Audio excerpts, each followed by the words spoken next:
ফেব্রুয়ারি মাসের বেতন এবং ভাতা পরিশোধ করেছে বিজিএম-এর তালিকাভুক্ত প্রায় শতভাগ কারখানা। অবশিষ্ট দুটি কারখানার মজুরি প্রক্রিয়াধীন রয়েছে, আর বোনাসের প্রক্রিয়া চলছে 4টিতে।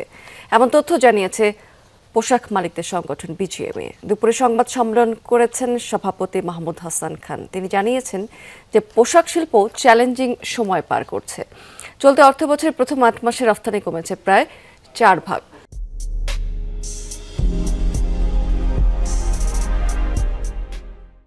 ভূ রাজনৈতিক অস্থিরতায় কাঁচামাল আমদানিতে এলসি খোলার হার কমেছে 7%-এরও বেশি। তবু মালিক, ব্যাংক এবং শ্রমিক ফেডারেশনের সমন্বয়ে জরুরি পদক্ষেপ নেওয়া হয়েছে।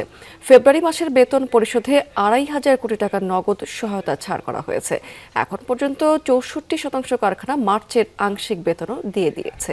ঈদের ছুটি হয়েছে 50% কারখানাতে। বাকি ফ্যাক্টরিতে ছুটি ঘোষণা হবে 2 দিনের মধ্যেই। আমরা আজকে স্যালারি, বোনাস, ভাতা এগুলো নিয়ে কাজ করছি। দেখেন, টার্মিনেশন বলি, ছাঁটাই বলি আর রিজাইন বলি, এই বিষয়গুলো যদি আইনসম্মতভাবে হয় এবং ওই শ্রমিক যদি তার আইনসম্মত পাওনা পেয়ে যায়, এটার মধ্যে কোনো বেআইনি কিছু নাই।